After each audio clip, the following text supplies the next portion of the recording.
Boa noite, senhoras e senhores. Para iniciarmos antes a palestra aqui, vamos convidar todos para chegar mais aqui na frente, por favor, porque estamos gravando. A Associação dos Engenheiros Agrônomos de Campo Mourão e a Federação dos Engenheiros Agrônomos do Paraná têm a honra de recebê-los nesta quinta-feira para o terceiro Bioinsumos, Potencial e Desafios. Destacamos que esse evento conta com o patrocínio do Conselho Federal de Engenharia e Agronomia, CONFEA. Contamos também com o apoio das seguintes instituições: Conselho Regional de Engenharia e Agronomia do Paraná, CREA-PR, Caixa de Assistência dos Profissionais do CREA, Mútua, Paraná, Coopert, Superbac. A todos os nossos apoiadores e patrocinadores, nossos agradecimentos. Convidamos para fazer parte do dispositivo de honra o diretor técnico da Associação de Engenheiros Agrônomos de Campo Mourão, o engenheiro agrônomo José Petrucci, representando o presidente mesmo, Fernando Mignolo.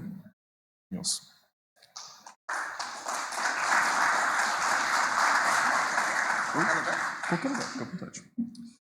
O diretor administrativo e financeiro da Federação de Engenheiros Agrônomos do Paraná, engenheiro agrônomo Orley Jair Lopes.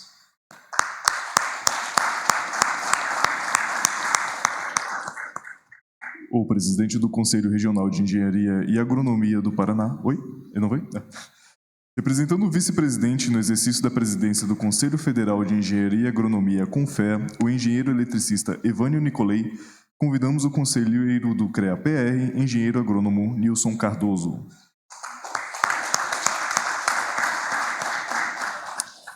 O facilitador da Caixa de Assistência dos Profissionais do CREA, Mútua PR, senhor Cristóvão Costa Neto.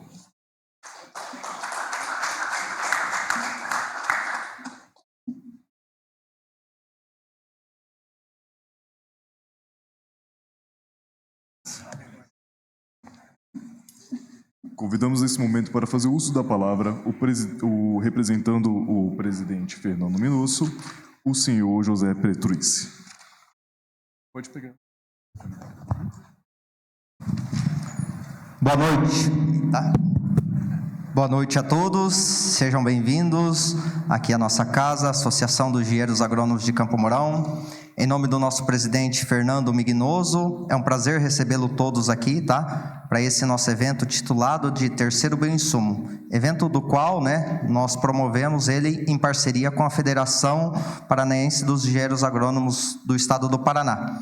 Então, é um evento único, é um evento que nós nos propusemos a trazer aqui para Campo Mourão, é um evento itinerário, que ele passa pelo estado todo, Então, nós tivemos a última edição que ocorreu em Toledo, Marcão? Toledo, Então, lá foi decidido há um ano atrás que nós traríamos esse evento aqui para cá. Então, qual que é o objetivo da gente trazer esse evento aqui para cá, A agricultura, de maneira geral, não só do estado do Paraná, mas do Brasil como um todo, ela tem evoluído bastante. E essa evolução, ela passa muito pela parte de biológicos, muito pela parte de bioinsumos, A gente tem um caso aí bastante didático com relação a isso, que está relacionado totalmente direto com a FBN, Inoculação, das bactérias na cultura da soja, do qual lá tem uma necessidade praticamente de 80 quilos, por tonelada produzido. E da onde vem todo esse nitrogênio? Vem da fixação biológica de nitrogênio, através das bactérias. Então, isso daí que trouxe viabilidade para a cultura da soja. Então, não só isso daí, mas como todo o amparato que nós temos aí de pesquisa relacionada a outros insetos e a outros fungos e bactérias benéficas para a nossa agricultura. Então, esse é o nosso objetivo.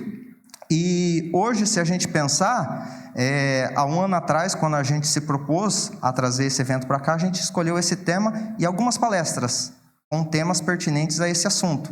Então, hoje a gente pode falar, com certeza, que nós teremos aqui nos próximos 2, 3 dias em Campo Mourão, os melhores pesquisadores, os melhores professores e o expert em relação a esse assunto aqui. Então, hoje, a nível de Brasil, a gente pode considerar que aqui nós teremos o máximo de conhecimento com relação a essa área. Então, muito obrigado a vocês por estarem aqui hoje, Obrigado aos nossos apoiadores, nossos patrocinadores, e eu passo a palavra novamente ao nosso mestre de cerimônia. Obrigado. Convidamos nesse momento para fazer uso da palavra o facilitador do Caixa de Assistência dos Profissionais do CREA Mútua PR, senhor Cristóvão Costa Neto. Boa noite a todos. Em nome da Mútua, a Caixa de Assistência dos Profissionais do CREA, cumprimento a todos os participantes. Para nós é um motivo de grande alegria e muita honra estar apoiando um evento como esse. A gente sabe que o agro, o potencial que tem aqui, especialmente no Paraná, tem um potencial muito forte. E um dos nossos objetivos é cada vez mais promover a capacitação dos nossos profissionais para que aumente cada vez mais o nosso potencial, trazendo a profissionalização e a capacitação cada vez mais para o nosso sistema. A Caixa de Assistência dos Profissionais do CREA tem muitos benefícios para vocês também. Para quem não conhece, convido a estar conhecendo. Quem não conhece e venha conhecer, às vezes se lamenta de não ter conhecido antes, né? Então nós temos, como nós somos uma entidade sem fins lucrativos, não somos uma entidade privada, por exemplo, nós conseguimos conceder benefícios a vocês com condições que vocês não vão encontrar em lugar nenhum no mercado, porque o nosso objetivo é estar aqui realmente para estar apoiando vocês no desenvolvimento, não só pessoal, mas como profissional também. Convido a vocês a estar conhecendo mais a Mútua. Eu vou estar ali com vocês, a gente tem um stand ali fora, mas vou estar acompanhando vocês nesses dias e fico à disposição e desde já desejo para vocês um bom evento. Obrigado. Convidamos nesse momento para fazer uso da palavra o representante do CONFEA, engenheiro agrônomo Nilson Cardoso.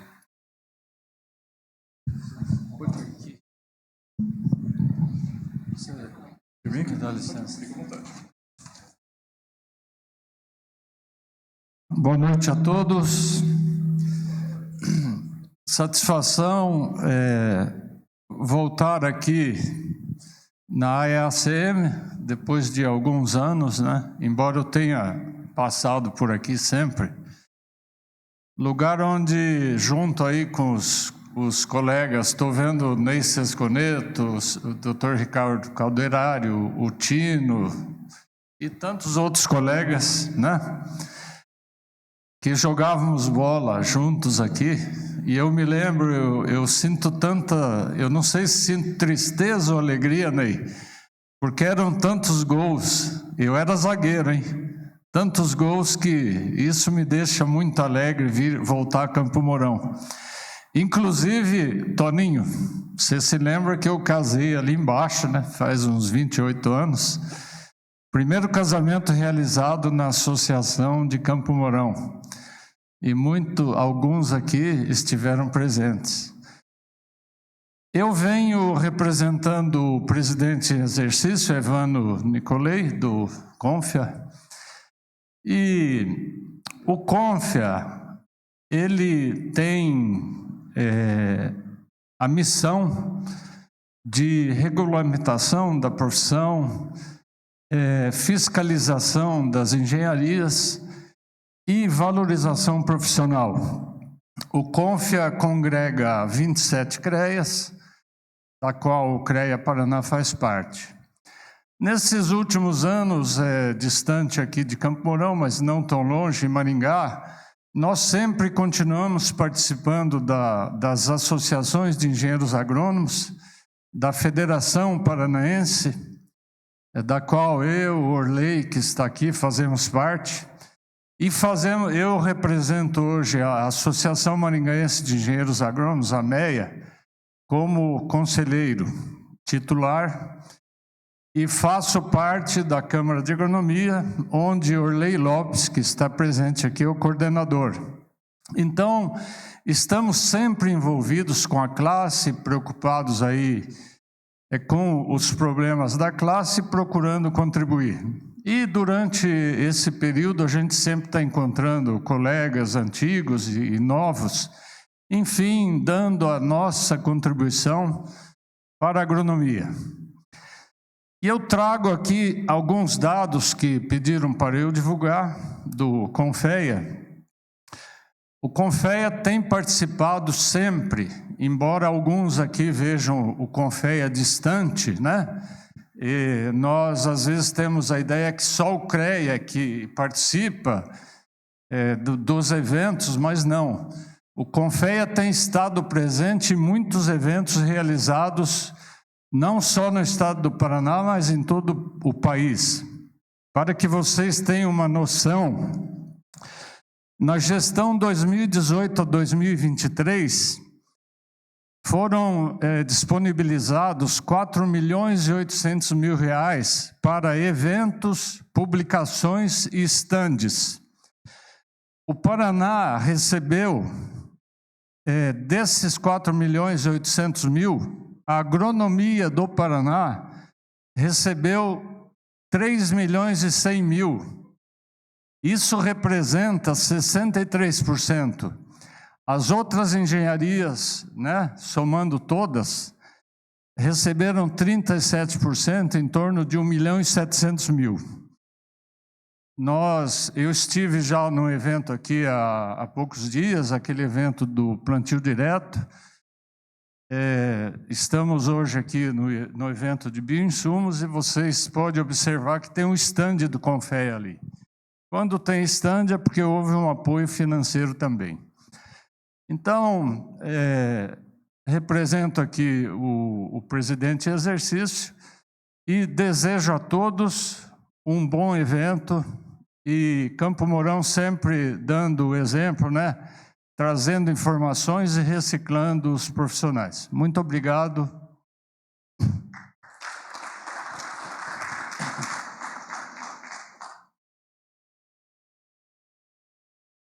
Convidamos nesse momento para fazer uso da palavra o diretor administrativo e financeiro da Federação dos Engenheiros Agrônomos do Paraná, engenheiro agrônomo Orley Jair Lopes.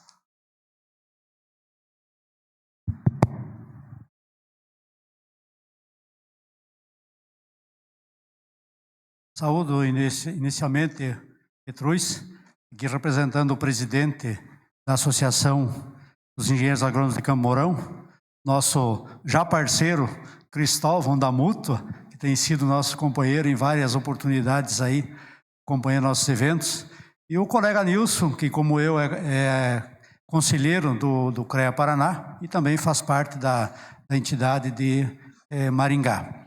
E os colegas aqui presentes, engenheiros agrônomos, não vejo nenhuma engenheira agrônoma para saudar, mas dizer da satisfação de retornar a este local onde revejo parceiros de grande valor de há muitos anos e que estão hoje, que os seus nomes são aí conhecidos no estado e quizás fora do nosso estado também, por aquele trabalho que sempre realizaram. É importante nós destacarmos que esses eventos que estão sendo realizados nas mais diferentes regiões do estado, junto às nossas entidades de classe, ele é resultado de um trabalho que vem sendo desenvolvido há alguns anos já, estruturado pela Federação dos Engenheiros Agrônomos do Estado do Paraná, através de um programa chamado Sustentabilidade das Entidades de Classe. Este programa, ele sempre teve o apoio da Mútua Paraná, do Confea e da Federação, além de outras instituições, organizações e setores das nossas cooperativas também, setores ligados ao agro que tem algo a ver conosco. É importante a gente destacar um pouco essa questão da nossa federação, que ao longo dos anos tem realizado aí um trabalho de aglutinação, de congregação das nossas entidades, e dizer que hoje praticamente a totalidade das nossas organizações, elas estão com uma condição de realizar eventos, de encaminhar profissionais para capacitação, participar das reuniões da própria entidade, enfim, aquilo que foi uma grande dificuldade que sempre enfrentamos, especialmente naquelas entidades menores, hoje foi superado. E temos certeza que para frente nós conseguiremos trilhar ainda mais este caminho. Eu quero aqui trazer, apenas a título talvez de um pouco de informação, e sem querer ser saudosista, mas até para mim foi interessante o fato de eu ontem ter participado na inauguração da memória do CREA Paraná.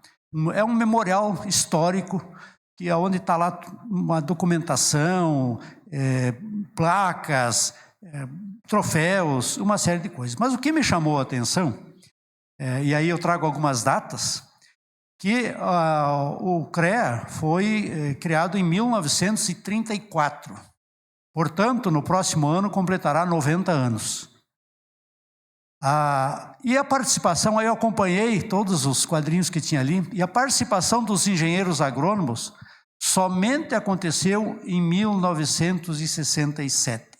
Antes, nenhum engenheiro agrônomo participava do sistema, ou seja, por 30 e tantos anos nós não participamos de um sistema no qual nós fazíamos parte. Vocês sabem, a nossa profissão foi oficializada com a denominação de engenheiros agrônomos em 1933. Então, um ano depois, criou o seu CREA, e nós levamos praticamente mais 30 anos para nos inserir nesse processo de um conselho. Passamos por um período em que a profissão era ligada ao Ministério da Agricultura e outros caminhos, mas a realidade é essa.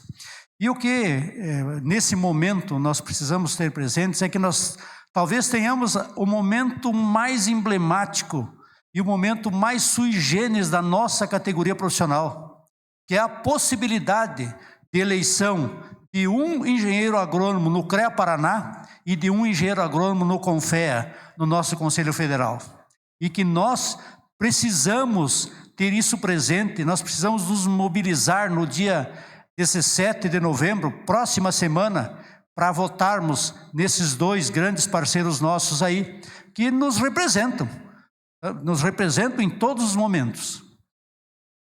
A gente andando aqui, né, de forma até um pouquinho, às vezes posso até ser um pouco superficial, porque a gente de passagem, a gente vê a diferença que tem, por exemplo, as regiões aonde, essa região aqui, né, as regiões aqui mais próximas, onde se percebe a questão da adoção de tecnologia, especialmente com relação àquilo que é o mais importante que nós temos, que é o nosso solo agrícola, o cuidado com o nosso solo.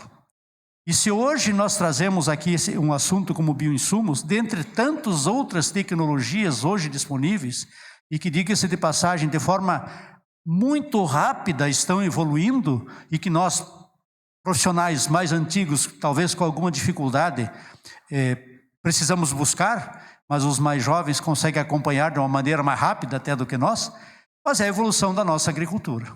No entanto, se nós não formos capazes de preservar o nosso solo através da conservação, manejo e um manejo adequado, as tecnologias, a maior parte delas, de pouco valerão. Então eu destaco essa questão porque ela é muito importante, e essa região, ela é uma região produtora, uma região rica, uma região que se diferencia de outras regiões até do nosso estado, por essa tecnologia, por o desenvolvimento de tecnologias. E dizer aqui, né, isso é preciso destacar, a presença de profissionais, engenheiros, agrônomos nos mais diferentes segmentos. E hoje comandando aquelas que são as instituições mais organizadas do nosso estado no setor cooperativista. Aqui, Campo Mourão, né, o doutor José Haroldo Galassini, conhecidíssimo de todos, mas na OCEPAR, um engenheiro agrônomo, e tantas cooperativas que temos aí, comandadas por engenheiros agrônomos. Então aí está o nosso potencial. Nós muito além de sermos profissionais que levam tecnologias aos nossos produtores, nós temos uma competência que nós mesmos muitas vezes não avaliamos ou não usamos adequadamente. Então eu quero aqui destacar esse aspecto pelos eventos que foram realizados aqui nessa região toda, pelos eventos que estão sendo realizados no Paraná, e dizer que com certeza nós continuaremos nessa trajetória e muito mais fortalecidos se nós tivermos quem nos representa, quem entende do agro e leve as reivindicações do nosso setor muito adiante. Então eu desejo aqui, Petrucci e os apoiadores, aos colegas aqui, que tem um evento que tenho certeza, terá mais absoluto sucesso, porque ele é uma questão de momento, é uma questão de se precisa ter informações, e acima das informações, nós precisamos ter profissionais que comandem esta trajetória da inovação da nossa agricultura. Sucesso a todos, obrigado.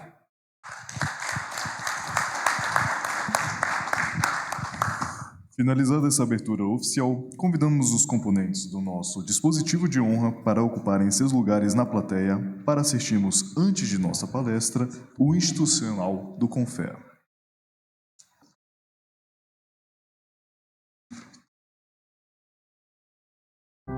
O nome do nosso país é uma homenagem a uma árvore que teve grande importância para o nosso desenvolvimento econômico, o pau-brasil. O nome de nosso povo surgiu em referência aos que cortavam e comercializavam essa espécie. O uso das riquezas da floresta sempre esteve presente em nosso dia a dia. As florestas desempenham um papel estratégico na sustentabilidade e no crescimento econômico. Conciliar o uso e a exploração sustentável com a conservação das florestas é indispensável para a melhoria da qualidade de vida da população brasileira. A vida começa aqui. A utilização de recursos naturais, quando feita com base na ciência e tecnologia, por meio do manejo florestal sob responsabilidade de engenheiras e engenheiros florestais, é essencial para que possamos utilizar os recursos das florestas sem comprometer a sua conservação. As engenheiras e os engenheiros florestais desenvolvem o manejo florestal com foco em 3 pilares: ser ecologicamente correto, economicamente viável e socialmente justo. O manejo florestal sustentável obtém benefícios econômicos, sociais e ambientais das florestas de forma que os impactos gerados sejam mínimos, permitindo a manutenção e a recuperação da estrutura florestal, respeitando os mecanismos de sustentação do ecossistema. A exploração ilegal e os desmatamentos são o extremo oposto. Por meio de muito estudo, ciência e tecnologia, esses profissionais desenvolvem e aplicam soluções para minimizar o impacto e garantir o suprimento sustentável da sociedade e a conservação das florestas. A engenharia florestal é imprescindível para a sociedade e o sistema Confea-CREA tem orgulho de fazer parte disso.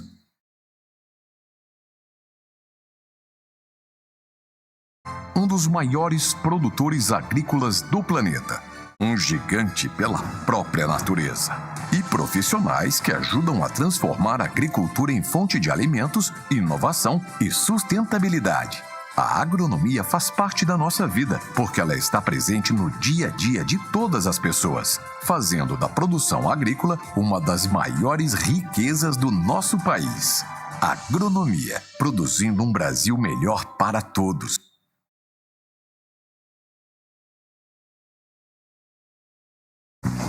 Vem cá, mestre. Os materiais estão conforme a especificação? Claro. Cuidado! Essa é a 2ª casa mais vigiada do Brasil. Sim, tipo aquela outra lá, né? Isso. Mas se trabalhar errado não tem anjo que salve? E se não tiver ART, não tem edredom pra se esconder. Aí eu já sei até em que obra a gente vai parar. O paredão. Para fiscalizar obras no campo e na cidade, a sociedade conta com seu maior aliado, o sistema Confea-CREA. Melhor que vigiar é contar com quem sabe fiscalizar.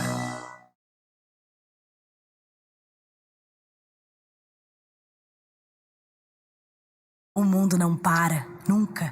A cada segundo, a cada minuto, em algum lugar do planeta, uma necessidade é descoberta. E para que a humanidade evolua, uma solução é criada. Isso só é possível graças à engenharia. É ela que, nas suas diferentes especialidades, com conhecimento, técnica e muita inspiração, cria condições para que possamos viver cada novo dia com mais conforto e segurança. Engenharia, sempre presente na vida da gente.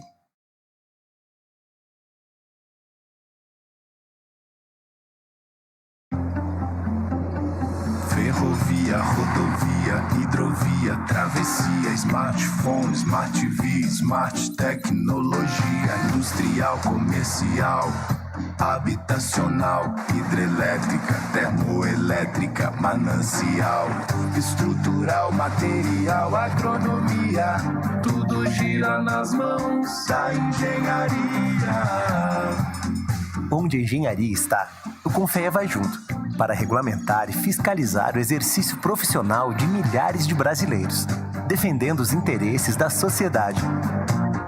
Confea, Conselho Federal de Engenharia e Agronomia.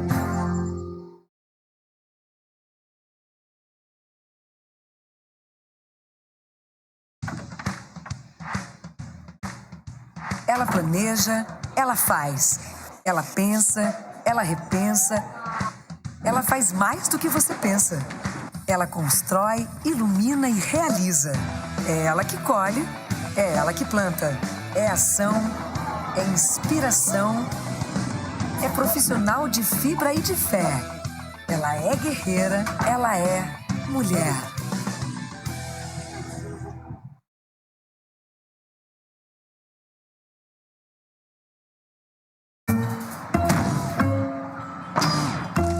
Obra ou serviço sem fiscalização é o mesmo que uma obra feita às escuras.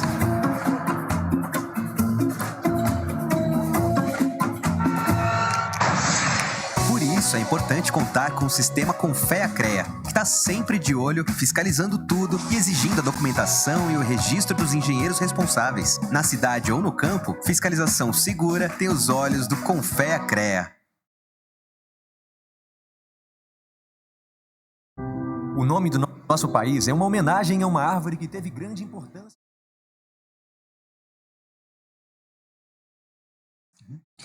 Então, para seguirmos, vamos começar então com o tema de hoje, bioinsumos no Brasil, seus principais desafios. Convidamos então o engenheiro agrônomo Dr. Marco Antônio Nogueira, engenheiro agrônomo formado pela Unesp, em Jaboticabal, mestre e doutor em solos e nutrição de plantas pela Exalc, da USP, em programa sanduíche pela Universidade de Tübingen, na Alemanha, e cientista visitante na Universidade Estadual da Carolina do Norte, nos Estados Unidos. É pesquisador da Embrapa Soja, atual secretário executivo do Comitê Gestor do Portfólio Insumos Biológicos da Embrapa e membro do Comitê Gestor do Programa Soja Baixo Carbono da Embrapa Soja. Orienta pelos programas da pós-graduação em Microbiologia e Agronomia da Universidade Estadual de Londrina, tendo orientado mais de 30 mestres e doutores. Suas principais linhas de pesquisa são bioindicadores de qualidade de solo, fixação biológica de nitrogênio e tolerância à seca.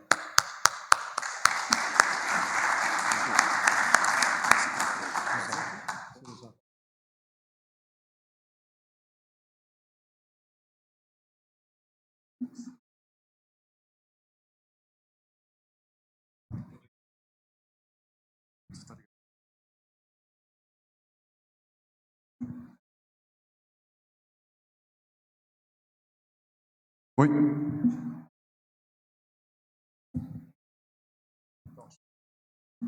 Alô? Agora sim. Pessoal, muito boa noite. É um prazer enorme estar aqui com vocês nessa noite. Prazer maior ainda estar nessa cidade, nesse município maravilhoso, pujante, né, de Campo Mourão. A gente tem vários parceiros aqui, né? A gente vê os colegas da Coamo, hora nós estamos aqui, hora eles estão lá, sempre estreitando bastante os laços. E os demais colegas aí, engenheiros agrônomos, técnicos, que hora a gente se encontra por aí nos eventos, né? Eu tive a felicidade de participar do primeiro Bioinsumos lá em Ponta Grossa, logo depois que a coisa voltou, né, depois da pandemia. E agora aqui participando da abertura do terceiro, né, quanta honra para mim. Então agradeço muito a comissão organizadora pelo convite, é uma honra para mim, para a Embrapa, estarmos aqui fazendo essa abertura. Eu vejo que amanhã teremos aí outros colegas também falando, Itamar Soares de Mello, né, vários outros colegas voltados a essa questão do bioinsumos, que é um tema que tem crescido cada vez mais, né, não só na conversa, no diálogo, mas no uso prático aí nos nossos sistemas de produção, né. Bom, eu sou o Marco Antônio Nogueira, sou pesquisador lá da Embrapa Soja, junto com a minha colega lá, Mariângela Hungria, nós fazemos parte lá do Laboratório de Biotecnologia do Solo, né? O nosso foco maior lá é em promotores de crescimento de plantas, fixação biológica de nitrogênio, mas eu tenho atuado também na Embrapa junto ao Ixi, eu fiz algum aperto errado aqui.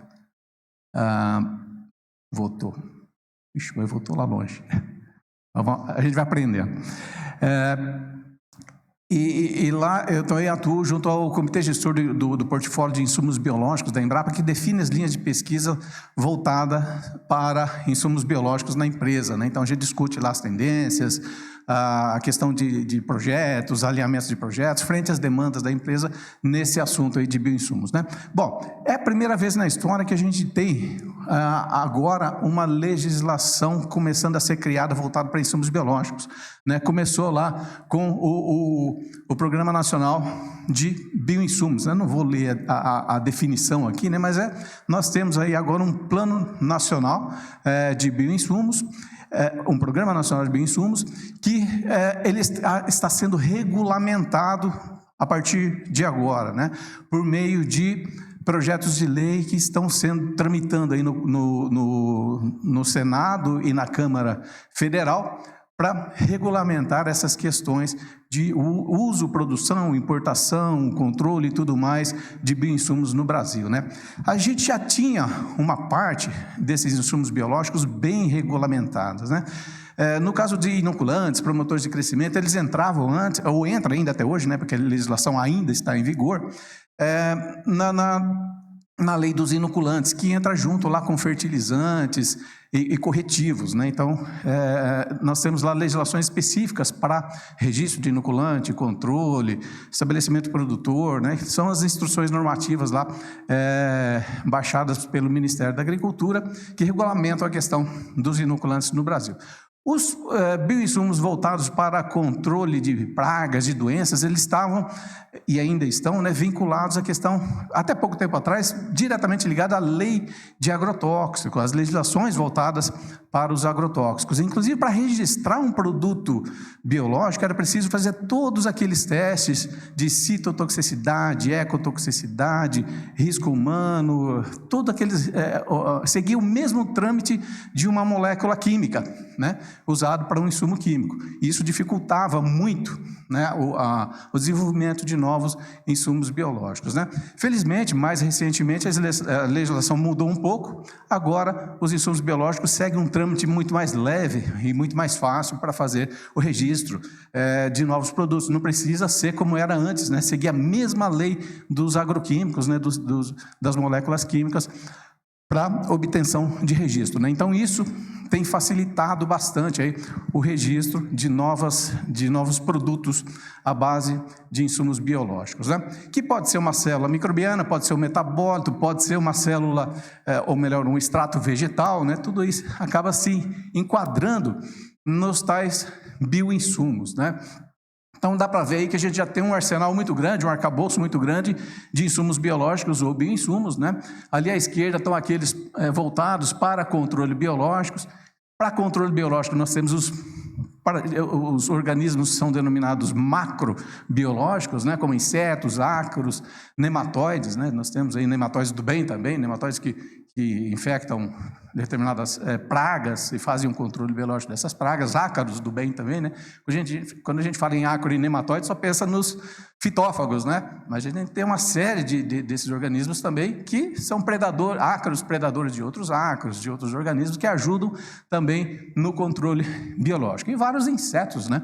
Também nós temos vários exemplos aí, a gente vai dar uma pincelada muito rápido sobre alguns desses casos. E os microbiológicos, à base de fungos, de bactérias, de vírus, isso está estourando aí no mercado, né, aumentando bastante. Nós temos também os chamados semioquímicos e bioquímicos, que são a base ali de extratos de plantas, feromônios, substâncias de origem microbiana, enzimas, peptídeos, metabólitos, tudo isso é bioinsumo, né?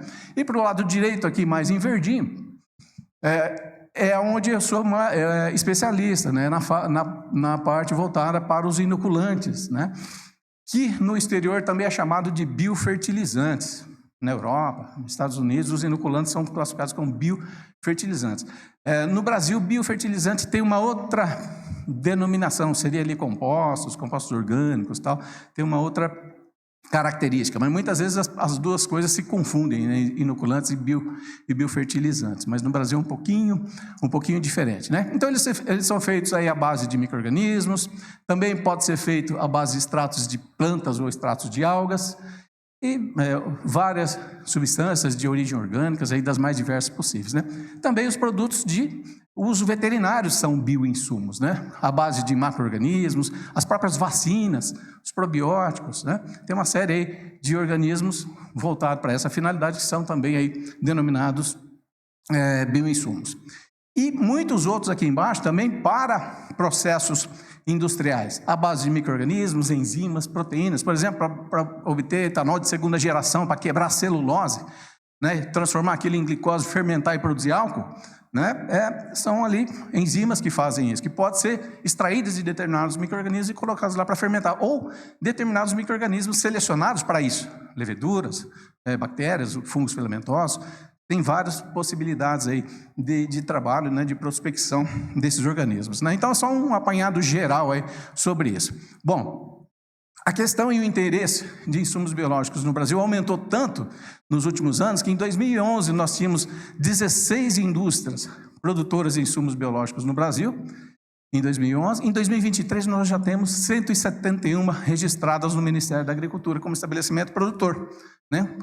Percebe-se aí uma clara explosão, né, de indústrias e cada vez chegando mais. Elas são ainda um pouco mal distribuídas no Brasil, né? Veja lá que 64% dessas indústrias estão no Sudeste, 18% no Sul, 9% no Centro-Oeste, 8% no Nordeste e só 1% na região Norte, né? Então, tem aí uma má distribuição ainda, né? Provavelmente em função da maior industrialização natural nessas regiões, mas a gente espera que isso se torne mais equânime, né, ao longo do país, ao longo dos anos. Tem havido, né, uma grande número de registros de insumos biológicos, né, no Brasil. Olha, em 22 nós tínhamos 501 produtos com registro ativo para ação em cerca de 200 alvos biológicos. A Embrapa lançou um aplicativo, tem aí nas lojinhas aí de aplicativo dos celulares, né, chamado Bioinsumos. Só digitar lá Bioinsumos em Embrapa, vai aparecer com essa carinha aqui, uma joaninha em cima de uma gavinha, né, de uma planta ali. Lá mostra que recentemente nós temos lá 501 produtos para controle biológico de pragas registrados, tá?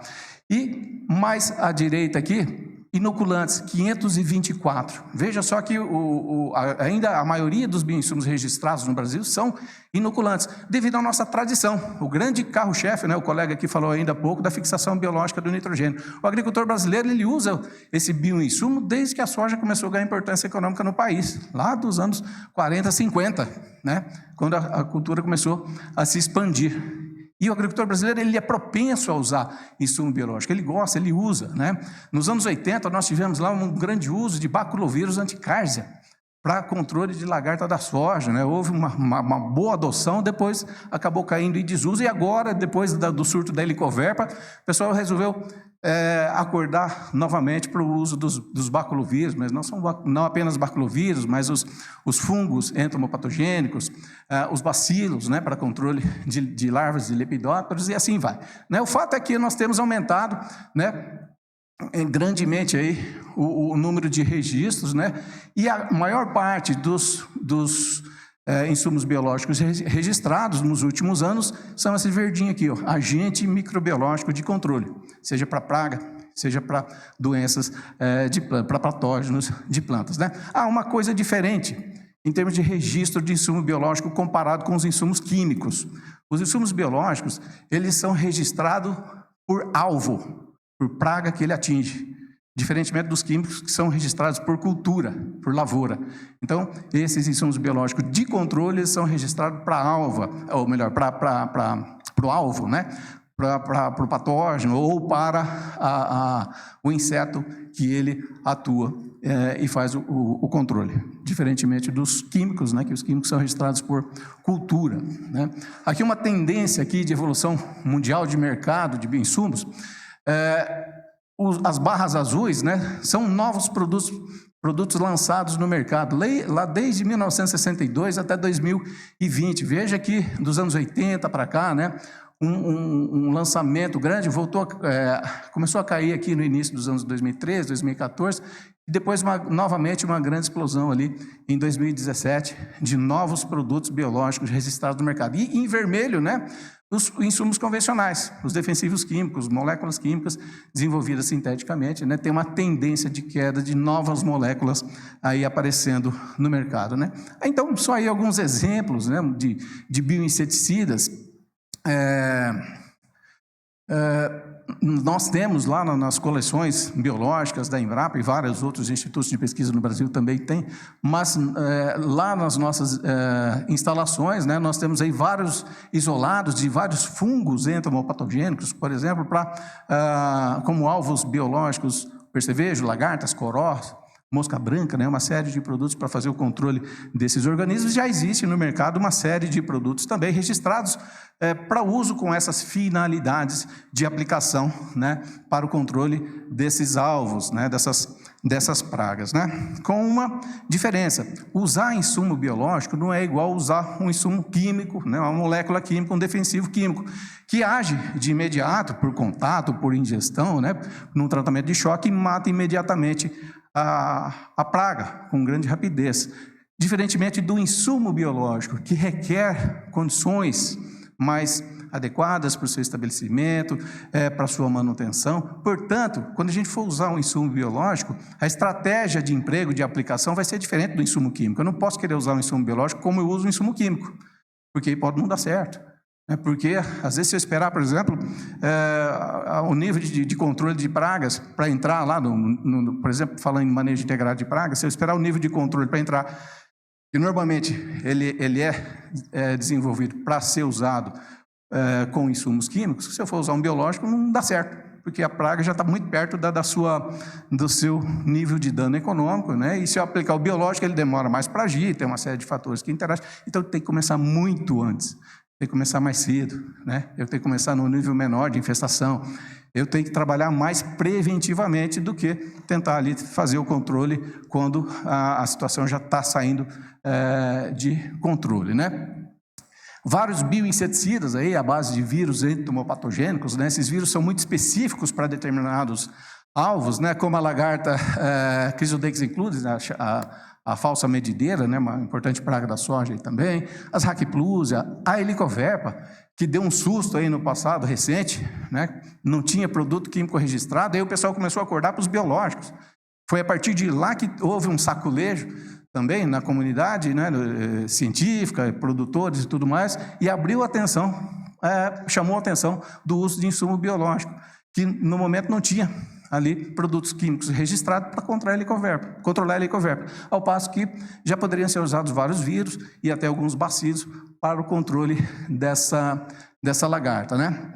Spodoptera cosmioides, Eridânia, né? Vários vírus que têm aí como alvo biológico essas pragas, e a Embrapa foi pioneira nesses estudos lá, falando novamente do desenvolvimento do baculovírus anticársia, né, uma linha de pesquisa lá liderada pelo entomologista Dr.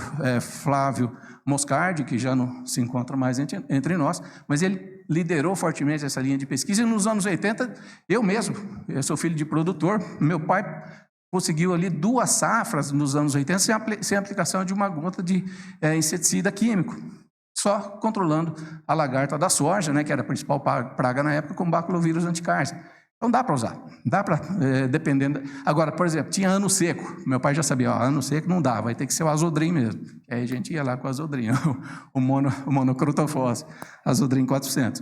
Mas ano seco ele não funcionava bem, ou seja, desde daquela época a gente já sabia que para o insumo biológico funcionar adequadamente, ele depende de condições ambientais mais favoráveis para o seu desenvolvimento, né?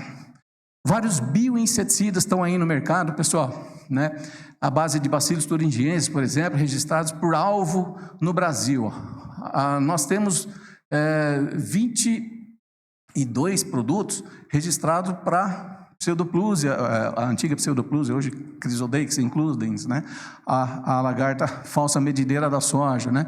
Depois Helicoverpa, né? E Spodoptera e várias outras pragas aí, muitas delas pragas da soja, outras aí pragas em geral, né? Como eu disse, esses insumos biológicos são registrados por alvo, né? Então temos lagartas lá que atacam a soja, mas também atacam o milho, né? Atacam o algodão. Então, eu não preciso ter o registro desses insumos biológicos por cultura, ele é registrado pelo alvo, né? Pela praga que ele controla, né? A característica desses insumos biológicos à base de bacilos é a presença de uma estrutura de resistência que ele tem lá dentro, chamado endósporo. Essa estrutura aqui não morre se eu ferver a água a 100 graus. Para morrer, ela precisa de temperaturas acima de 120 graus, para esterilizar mesmo, né? Então, chegou ali 80 graus, 90 graus, não faz nem cócega na forma esporulada, né? Claro que quando ela estiver na forma vegetativa ali, 60, 70 graus, começa a morrer, né? Mas são bactérias totalmente diferentes, por exemplo, daquelas que a gente usa como inoculantes. Essas aqui, elas têm a gente chama de cascadura, né? Elas são esses bacilos. Ela tem uma característica celular que a gente chama de gram-positiva. A parede dela é mais grossa e ela é mais resistente, aguenta mais ressecamento, aguenta mais pancada. Diferente de um azospirilo, de uma pseudomonas, de um bradyrhizómio, que são bactérias que a gente chama de gram-negativas. A paredinha dela é muito mais fininha, ela é muito mais rica em gordura, né? Muito mais gordinha, e ela resseca facilmente, ela morre muito mais fácil. Então, por exemplo, se eu estou mexendo com uma bactéria que é gram-negativa, se eu fizer alguma mistura que é incompatível, eu mato ela muito fácil. Já os bacilos, não que não morra também, né? Principalmente se ele estiver na forma dele vegetativa não esporulada. E se eu tratar de forma inadequada, fizer mistura de tanque, botar químico com alta salinidade, expor a altas temperaturas, eu também mato a forma esporulada do bacilos. Mas ele resiste muito mais do que um azospirilo, que um bradyrhizómio. Vou mostrar alguns resultados aí para vocês, né? Os parasitoides, né? Aí são os grandões, né? São os macrobiológicos, né? Por exemplo, o Trichogramma pretioso, temos um trabalho lá na Embrapa Soja, liderado pelos colegas lá da entomologia, de criação desses parasitoides, né? Para controlar a Anticardia gematalis, né? Essa vespinha que faz a postura dela dentro dos ovos da lagarta, né? E também da Chrysodex includens, que é a falsa medideira, né? Está se tornando uma praga meio complicada também. O Telenomus podise, né? O colega da Adenei Bueno, lá, Adenei Freitas Bueno, da nossa unidade, hoje chefe de transferência, chefe de pesquisa e desenvolvimento, ele lidera uma linha lá de criação desses organismos. Eu acho que vocês vão ter uma palestra amanhã ou depois da Gabriela, né, da Agribiela, de liberação de parasitoides por drone, por exemplo, né, levar isso para a liberação do ambiente. São aí esses organismos que são parasitas de ovos do percevejo marrom, né? Então, agora, quando que eu vou liberar esses parasitas no ambiente? Quando o percevejo já estiver nadando de braçada lá na soja? Não, né? Tem que começar bem antes, um trabalho preventivo. Então, lidar com insumo biológico é muito diferente de lidar com insumo químico, e às vezes o cara comete alguns erros pensando que está usando o insumo biológico da mesma forma que usa o químico, aí dá ruim, aí dá erro. E aí o cara desanima e fala que o insumo biológico não funciona, não presta. Mas tem que saber lidar, tem que aprender a trabalhar com ele, né? Ou reaprender, muitas vezes reaprender. Nós temos um crescimento anual aí de uso de produtos biológicos de controle no Brasil, nos últimos 5 anos foi de 42%, certo? E esses insumos biológicos no Brasil já fazem parte de 5% do mercado global de insumos biológicos. O mundo vem crescendo nesse mesmo período 16%. E no Brasil estourou 42%. Ou seja, o interesse, né, pelo uso de insumos biológicos é muito maior. Outros produtos de controle biológico para nematóides, né, os bionematicidas, né? Aqui à esquerda, por exemplo, Trichoderma hipoconia no controle de nematóides. Eles parasitam lá o corpo do nematóide, né? Infectam suas hifas, injetam enzimas digestivas, derrete o corpo do nematóide e ele morre, né? E usa aquilo como comida. E também bactérias, né, do gênero Bacillus também, como por exemplo, vários isolados de bacilos, né, que compõem 70% dos bionematicidas comerciais que estão aí no mercado. Então, 70% do que tem no mercado é a base de bacilos, mas tem vários outros aí também à base de fungos. Qual que é melhor, qual que é pior? Não existe nada de melhor e de pior. Existe momento de aplicação, forma de manejo, estratégia de uso e de emprego desses insumos biológicos. Todos são ferramentas. Para nematóide, não existe uma bala, principalmente para nematóide, aliás, para nada existe uma bala mágica que resolve tudo. Mas principalmente no caso de nematóides, é controle integrado de nematóides. Entra biológico, entra manejo, entra resistência varietal, né? Entra uma série de fatores, e se precisar, entra também até químico. Tudo faz parte ali do sistema, né, do manejo integrado, levar em consideração todas as possibilidades, todas as ferramentas que existem à nossa disposição. Mas hoje no mercado brasileiro nós temos mais de 50 produtos biológicos registrados, né, à base de bacilos, de Pasteur, que é uma outra bactéria aí também que controla nematóides, Pocônia, o antigo Pecilomyces liliaceae, né? Hoje mudou para esse gênero mais complicadinho aqui, o Purpúreo cílio, né? E vários tricodermas, né? Que são usados aí no controle de fitonematóides. Pessoal, então vocês já viram aí que o bacilo, ora está lá no controle de praga, ora está lá no controle de nematóide, ora está no controle de doença, ora está na mobilização de fosfato. É o mesmo bacilo? Não é. É a mesma espécie? Pode até ser. Então, por exemplo, eu posso ter um bacilo licheniformes, ou um bacilo subtilis, por exemplo, um bacilo subtilis que faz controle de mancha foliar, mesma espécie de bacilo subtilis que faz mobilização de fosfato. Eu posso ter um bacilo subtilis que faz controle de nematóide, posso ter um bacilo subtilis que faz um controle de inseto praga. Se eu usar eu controlo todas essas coisas aí, mesmo sendo bacilo subtilis? Não. Tem uma característica que se chama cepa, isolado. Cada um tem sua especificidade.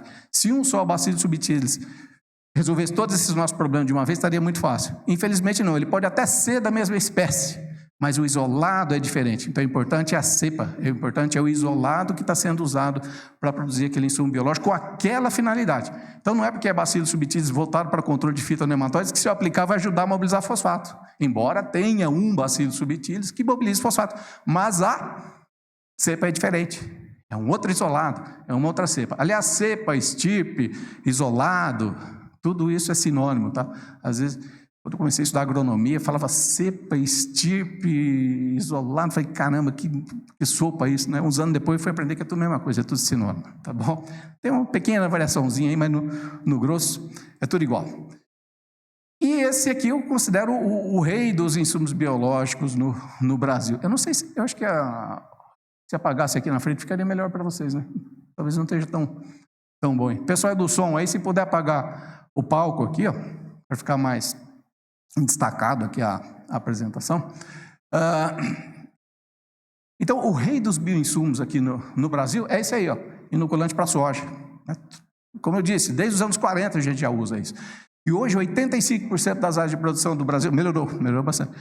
85% das áreas de produção de soja do Brasil usa inoculante todo ano. Se não usou naquele ano, usou no ano anterior, 2 anos atrás, mas usa sempre. E o cara que usa sempre, ele está ganhando, porque a inoculação todo ano, ele traz pelo menos 8% de ganho médio de produtividade.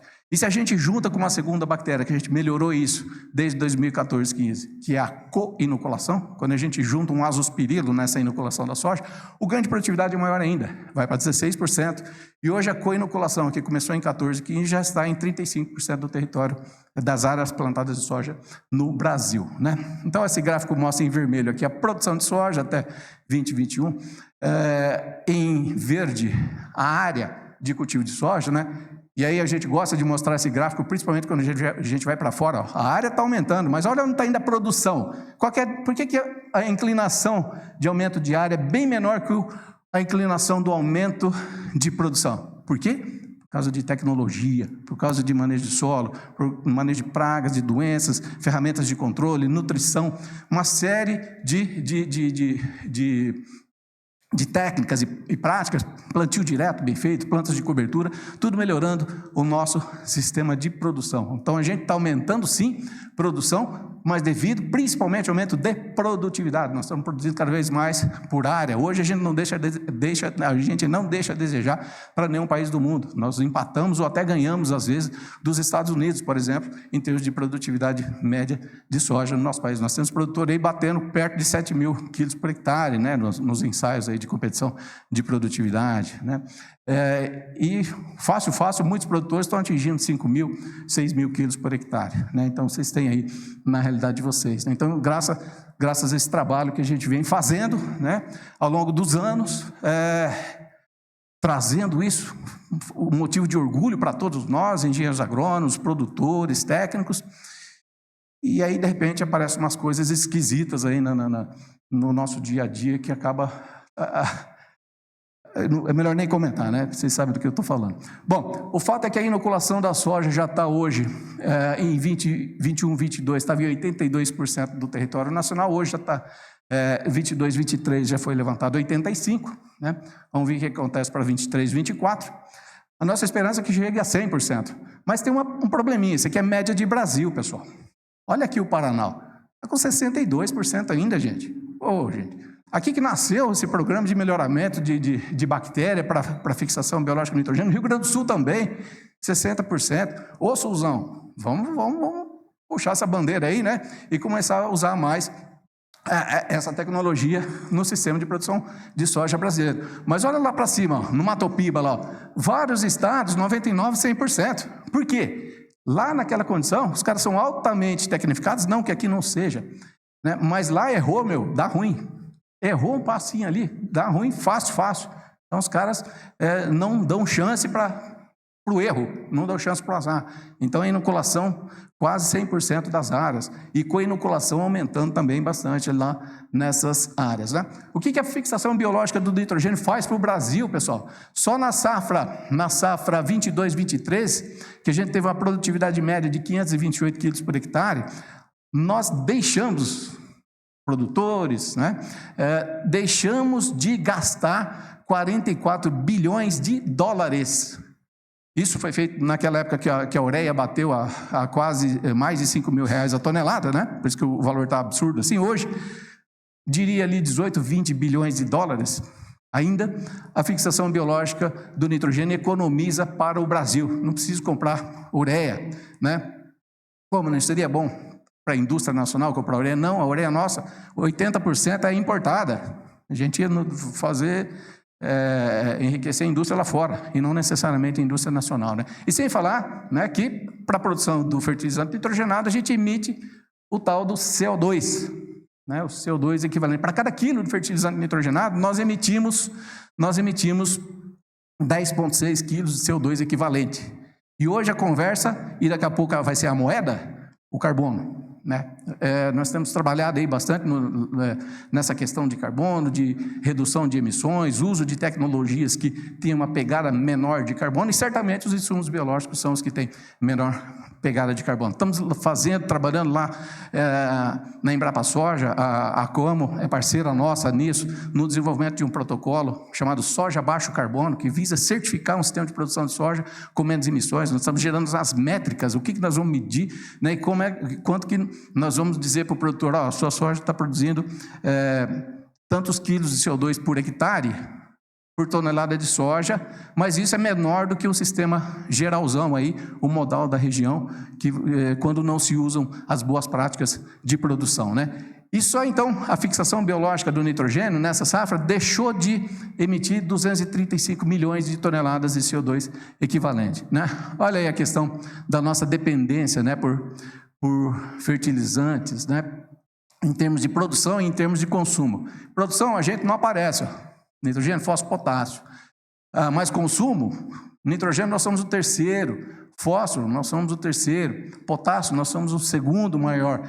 Viu a complicação que deu lá quando deflagrou o conflito, né? Ucrânia-Rússia, né?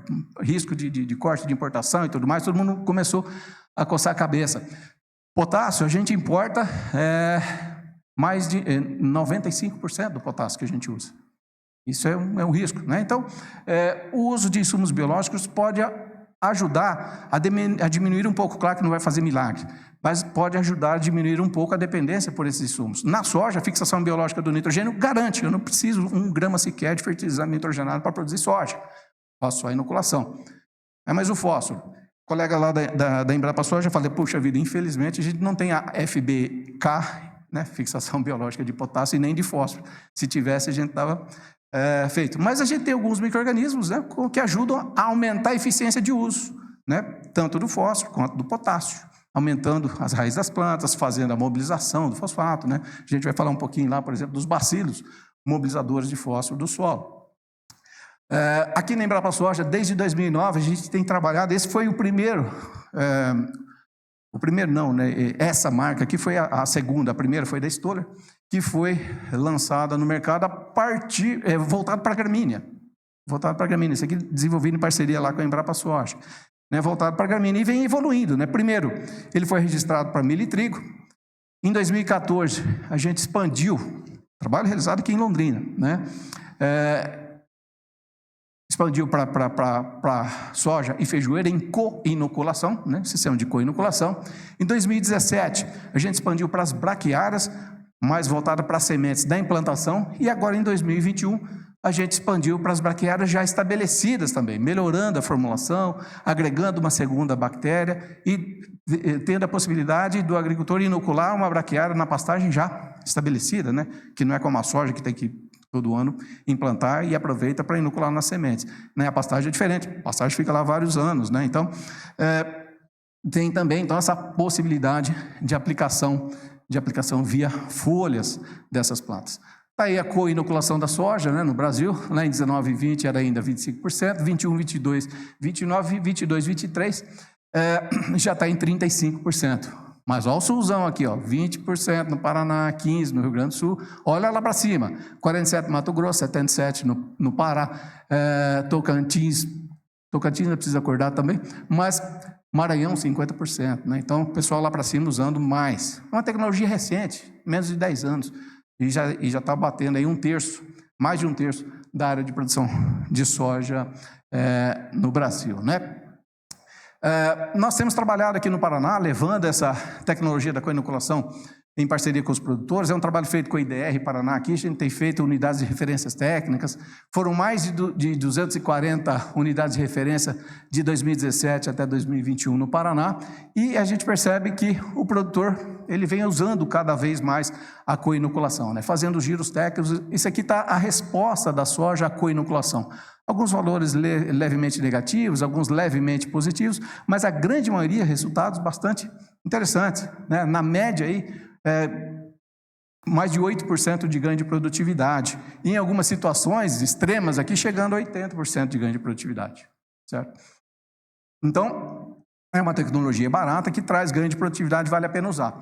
E inoculante de milho, né? Recentemente, a gente passou a recomendar a inoculação do milho com azospirila, ele já está aí estabelecida desde 2009, já temos essa recomendação desde 2009. Mas recentemente, a gente, baseado em vários ensaios, né, chegou à conclusão que dá para reduzir até 1/4 da adubação nitrogenada de cobertura sem perda de produtividade fazendo a inoculação. Por que o milho aproveita mais, né? Por que ele produz a mesma coisa, mesmo reduzindo um pouco, né, da adubação nitrogenada de cobertura? Porque essas bactérias estimulam a planta a produzir raízes e ela consegue explorar melhor o solo em busca de água e de nutrientes. E isso acaba te dando ali, né, uma economia da ordem de $15 por hectare para o produtor, certo?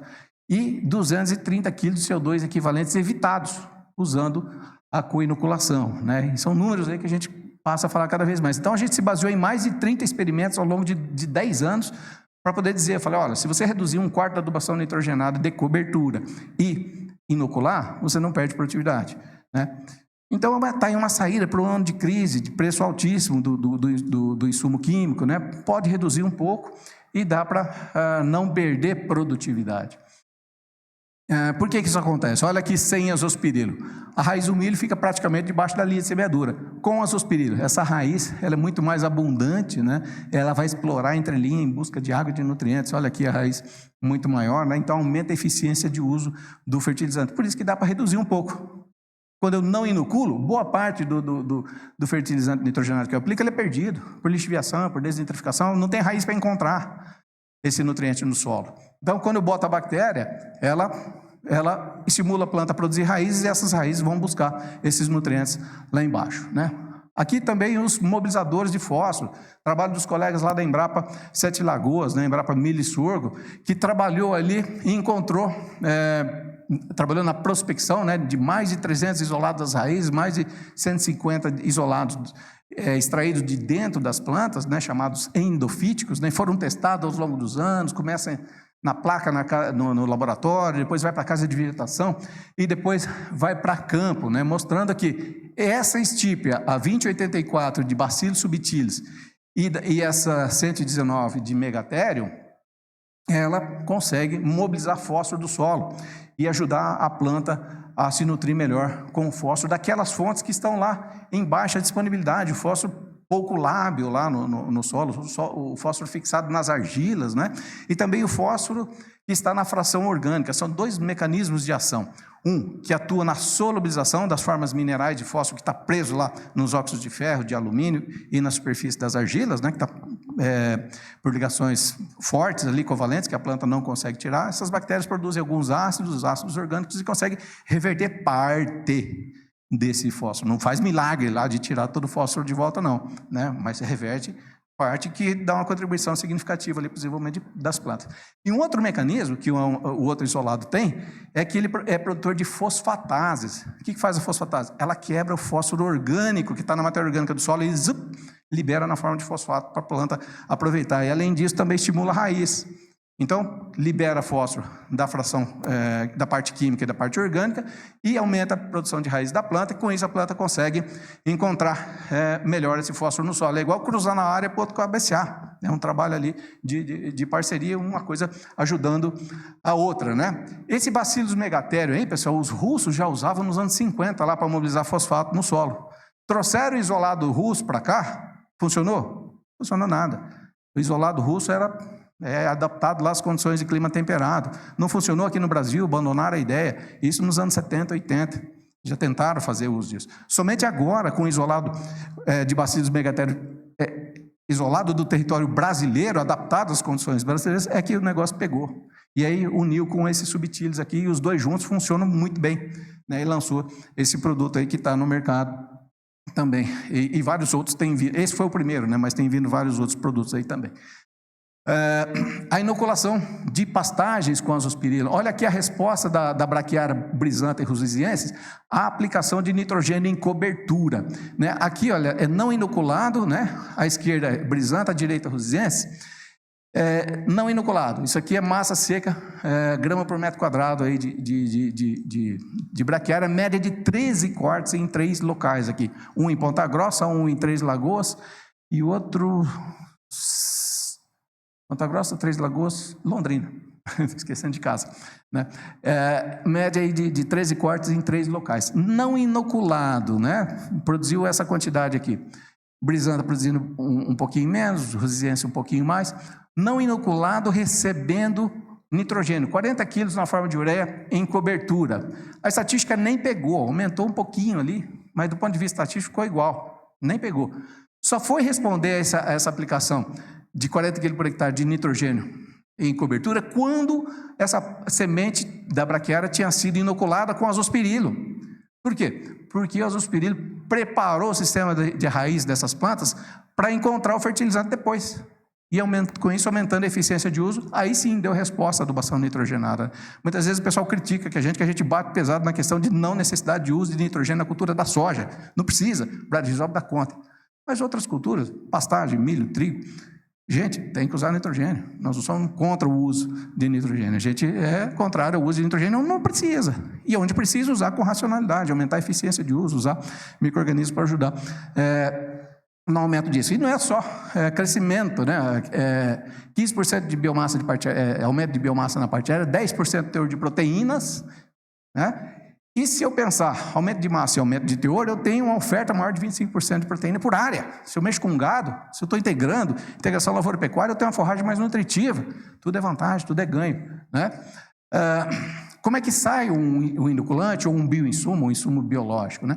Começa de um trabalho de prospecção, um trabalho de formiguinha mesmo. São milhares de isolados, são milhares de cepas, né? Do mobilizador de fosfato lá da milho e sorgo, eles começaram com 500 cepas que já tinham sido isoladas, né?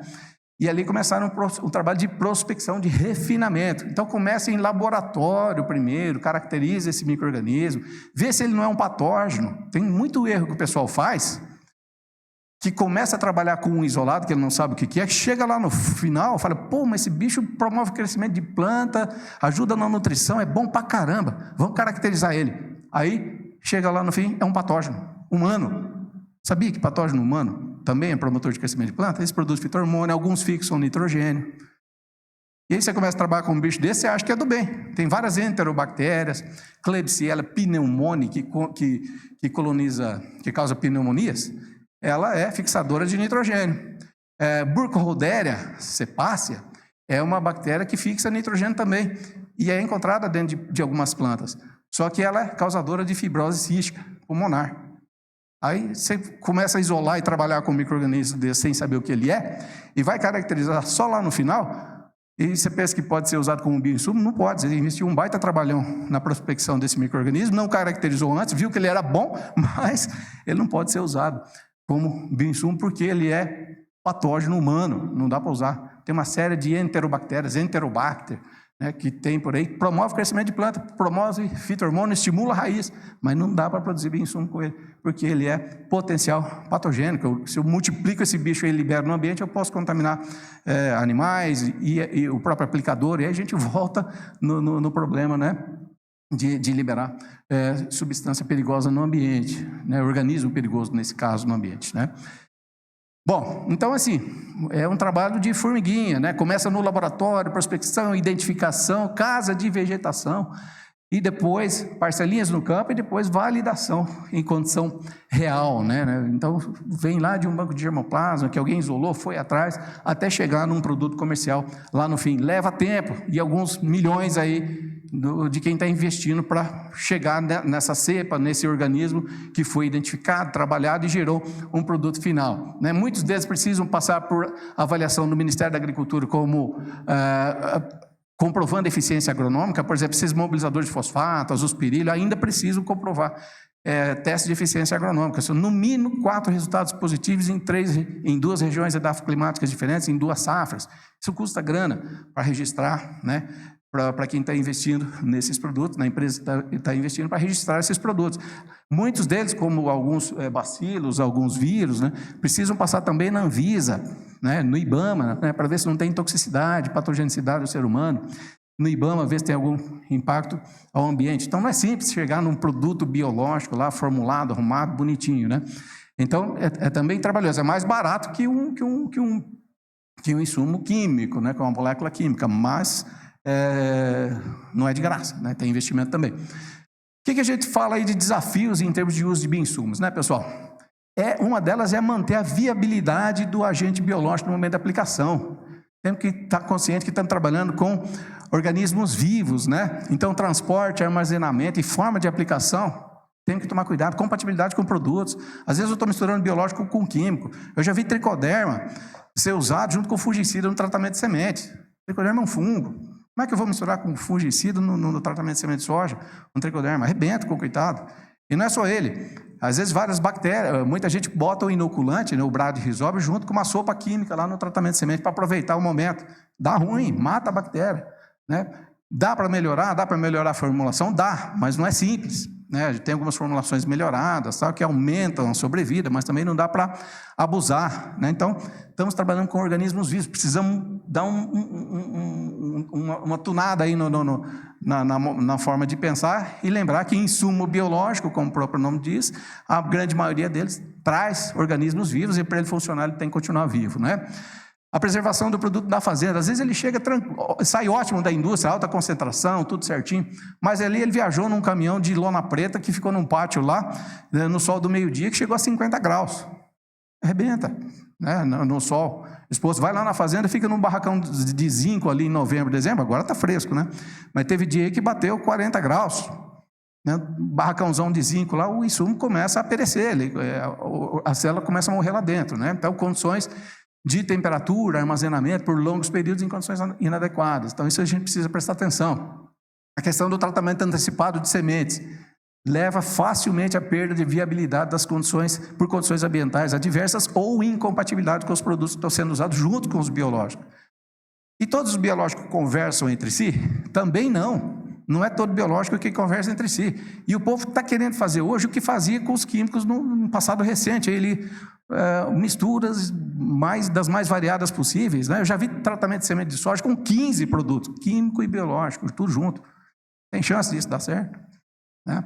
E mesmo biológico entre si, botando 5, 6, 7 produtos biológicos entre si. Cito um exemplo aqui, né? Tem uns fermentados que é usado na agricultura orgânica, que o pessoal usa aí, veio lá da cultura asiática, né? O pessoal faz esses fermentados para controlar patógeno. E o pessoal faz a aplicação no suco de semeadura. E o pessoal aproveitando para fazer o uso desse produto, a aplicação desse produto, junto com o Bradyrhizobio no suco de semeadura.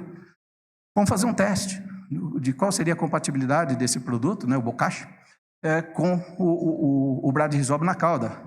2 horas de exposição, 0 de Bradyrhizobio, fritou, não sobrou um. É um bom produto para controlar outros micro-organismos, o bocashi. Mas não dá para ir junto com o Bradyrhizobio. Tem que fazer uma separação, ou temporal, aplica um, depois o outro, no outro momento, ou espacial. Um vai na semente, outro vai no suco. Não dá para botar tudo junto, né? Então, temos que prestar atenção nesses pequenos detalhes que às vezes levam ao insucesso do uso de insumo biológico, tá certo? Então, é um trabalho de conscientização do produtor, do técnico, né, dessas necessidades aí, mais refinados na hora de preparar a cauda, né, para fazer a aplicação, tá certo? Olha aqui um exemplo, ó. Isso aqui é um exemplo de produtos fitossanitários usados, né, junto com metarrísio, né? O metarrísio é um fungo entomopatogênico, né? Aqui a placa, ó, essa placa aqui é o crescimento normal do metarrísio na ausência de outros produtos. A placa B é o mesmo metarrísio e a D também, só que ela já sofreu um monte de alteração, olha, por causa da interferência, né, na presença de produtos químicos ali, naquele meio. Então, o químico interfere. Então, esse tipo de célula aqui, ele pode não ter o mesmo desempenho desse tipo de célula aqui, embora o fungo seja o mesmo. E nesse C, foi pior de tudo, porque nem cresceu. Estava ali o inóculo inicial, ele não saiu do lugar, né? O produto que estava junto com ele na cauda de aplicação, fritou com o coitadinho ali do metarrísio, né? Bom, então as misturas de biológico devem ser avaliadas, né, e orientadas, né? Não dá para ir misturando tudo que aparece, nem tudo é compatível. E como existe uma grande quantidade, por que a Embrapa não dá essa receita aí de compatibilidade? Gente, é impossível acompanhar. Quando não é o isolado, é a formulação. Então são várias combinações que não tem jeito de acompanhar e mostrar uma receita disso tudo. Não, são vários produtos ali que surgem a cada dia no mercado, é humanamente impossível fazer todos os testes, todas as comparações. Então cautela, né? Sempre pedir recomendação da compatibilidade para o fabricante, né? Por exemplo, do inoculante, que é geralmente o primo mais fraquinho lá daquele bando de marmanjo, de primo grande, que acaba fazendo arte com o pequenininho. Então, o inoculante, por exemplo, eu costumo dizer que é o primo fraquinho, aquele molequinho lá no meio de uma família de 10 irmãos, um caçulinha, que se bobear, os grandão abusa dele, bate nele, né? E é a mesma coisa com os outros produtos misturados ali, ou numa cauda, ou no tratamento de sementes, né? Então, condições edafoclimáticas, a gente tem que olhar. Não vou aplicar um insumo biológico no solo seco, com 40 graus, igual fez aí esses dias atrás. Não vou fazer pulverização com insumo biológico, né? Umidade relativa de 20%, temperatura lá em cima, né? Eu arrebento com ele. Então, exige cuidados. Então, como eu já disse mais cedo, né, a intervenção com biológico deve seguir o princípio do manejo preventivo, pessoal, né, considerando tempo e condições de estabilização. Às vezes, muitos desses insumos biológicos, a gente precisa fazer com que ele se estabeleça no solo, como, por exemplo, o agente de controle da macrofomina faseolina, que causa lá a podridão de carvão, né, em soja, em feijão. A baixa umidade do solo favorece a doença. E, por outro lado, não deixa o agente biológico de controle se estabelecer. Então, não vou fazer controle biológico desse produto numa condição seca, e não vou esperar que ele resolva o meu problema de uma hora para outra. Eu tenho que começar a colonizar o solo, né, ao longo dos anos, né? Então, a aplicação deve ser preventiva, com umidade, para a estabilização do agente, para que ele possa atuar lá nos microescleródios. Mesma coisa o mofo branco, né? Não sei acho que aqui em Campo Mourão não tem problema, mas você vai ali para Ponta Grossa, Guarapuava, já regiões mais altas, mais frias, já começa a ter problema, né, com a esclerotina, né? Tem que fazer o uso contínuo dos agentes de biocontrole para reduzir o banco de escleródio, né, dos fungos que fazem os tricodermas da vida, específicos para o mofo branco, ou alguns bacilos, né? mas aplicações contínuas para fazer ali um ataque contínuo ao potencial de inóculo que está no solo, né? Químicos do tratamento de semente prejudica, né? Aqui um exemplo. Aqui em áreas, esse aqui é redução da nodulação da soja, né? Média de 15 experimentos a campo, tá? Em áreas já cultivadas de soja, que a gente chama de áreas velhas, onde tem uma população da bactéria que nodula, a bactéria já faz há muito tempo, né? Então, se eu trato a semente com fungicida, inseticida, micronutrientes, vários produtos, eu tenho uma redução ali, 14% da nodulação, nessa área tradicional de cultivo. Aí, se eu vou para uma área que é nova, que não tem uma população estabelecida e é ainda arenosa, essa redução vai a 72%.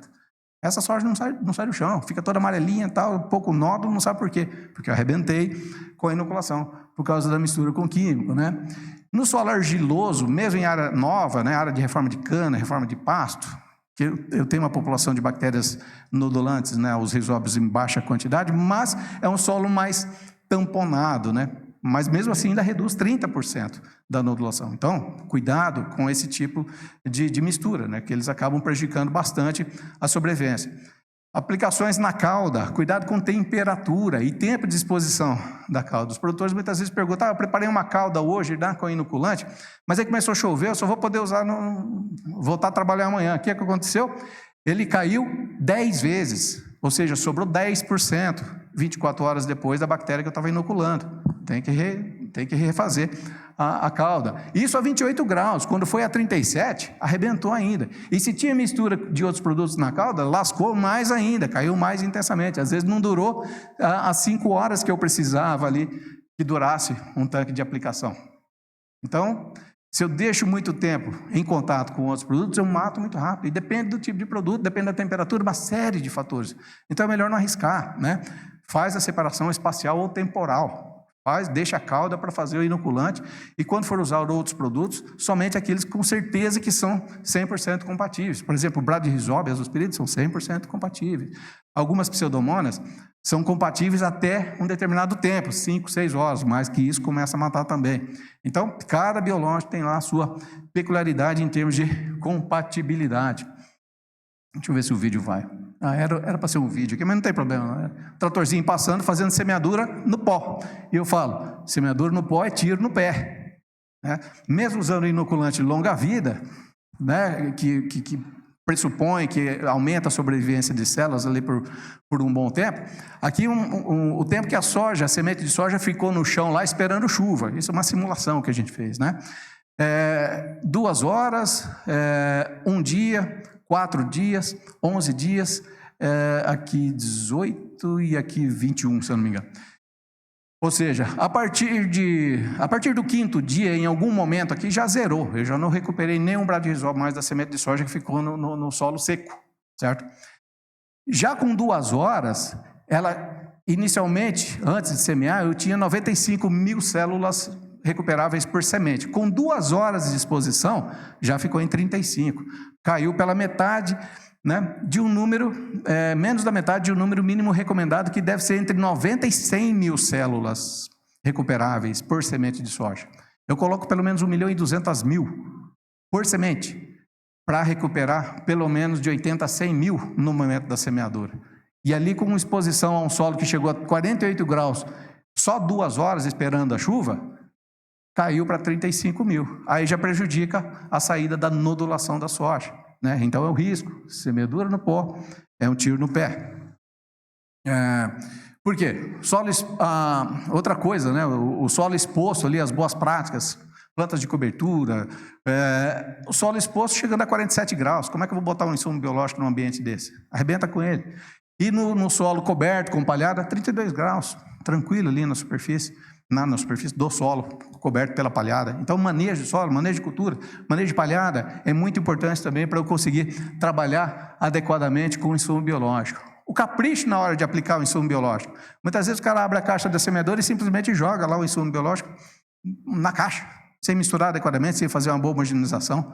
Aqueles inoculantes turfosos, que são são inoculantes de excelentes qualidades, mas muitas vezes o pessoal simplesmente joga na caixa. Ele não gruda na semente, algumas sementes pegam bem, outras não. Numa população de 350 mil plantas por hectare, todas as sementes precisam receber adequadamente o inoculante. Se for azospirilo, ferra mais ainda, porque o azospirilo, o excesso de dose, inibe crescimento. Ele tem uma dose adequada, uma dose ideal. O Bradyrhizobia, se eu exagerar na dose, não me causa nenhum mal. Posso estar gastando além do necessário. Mas o azospirilo, se eu exagerar na dose, inibe crescimento em vez de promover crescimento. Então, a dose é importante, colocar na medida certa. E isso aqui, certamente, não é uma aplicação correta desse bioinsumo. As formas de aplicação, às vezes a aplicação mal heterogênea sobre as sementes, ali em cima não está cobrindo direito, aqui embaixo maior recobrimento, protegendo mais, dependendo do objetivo. Controle de qualidade do insumo biológico é essencial. As empresas cuidam, as empresas zelam por esse controle de qualidade, mas tem havido aí muitas iniciativas de tentativa de produção de bioinsumo na propriedade, e os caras não sabem nem sequer o que está fazendo. Muito menos controle de qualidade, não existe. Aí eu mostro para vocês alguns resultados ali na frente. Isso aqui, tentativa de produção de Bradyrhizobia e azospirillum on-farm, nas caixas d'água, que o pessoal tenta por aí. 18 amostras, algumas eram tentando o Brad, outras tentando o azo. O que a gente encontrou? Nada além de contaminante. Quando encontrou o micro-organismo alvo, de interesse, numa concentração muito baixa, 1000 vezes, 1 milhão de vezes menor do que deveria ter no inoculante. Meu tempo está acabando aqui, mas eu também estou acabando o assunto, certo? Então, cuidado com isso. O que a gente encontra? Acinetobacter. O que essa bactéria faz? Muitas delas estão relacionadas a problemas de infecção hospitalar, certo? Citrobacter, que é até tranquila, mas também não faz nada de bom. Enterococcus, uma bactéria, pelo nome, que vive em ambientes entéricos, nos tratos gastrointestinais de animais. Tá aqui, Klebsiella. E até a própria Escherichia coli, coliforme fecal. Então é isso aí que tem aparecido nessas amostras que o pessoal tenta fazer na propriedade. Isso aqui Bacillus on-farm, Bacillus thuringiensis on-farms em Goiás, colega da Embrapa Melissorgo lá também fazendo análise desses produtos. O que aconteceu? 100% de contaminação, às vezes encontrava o bacillus, mas quando encontrava o bacillus, não tinha a proteína CRI, que faz o controle da lagarta. Não adianta nada. Não é simplesmente ter a célula que vai resultar em algum efeito. A célula tem que ser estimulada a produzir a proteína que vai causar intoxicação lá na larva do lepidóptero. Tá certo? Então, não adiantou nada. Está jogando essa coisa no ambiente. Isso aqui no Vale de São Francisco, o que o cara achou? Salmonela. Usando aonde? Em uva, em melão, em frutas que são consumidas in natura. Já pensou se dá uma caca dessa lá na Europa, se os caras acham uma salmonela lá na uva exportada, acaba com uma cadeia de um setor de uma região. Por isso a necessidade de controle de qualidade. Não dá para produzir um bioinsumo numa condição como essa. Eu falo para os meus alunos, para os meus orientados, meus colegas, produção de insumo biológico é em ambiente mais limpo do que de UTI. Não tem jeito, não tem outra hipótese. Não consegue produzir na fazenda. Tá? Fazenda é para produzir soja, para produzir grão, para produzir gado, fazer o que o produtor sabe fazer.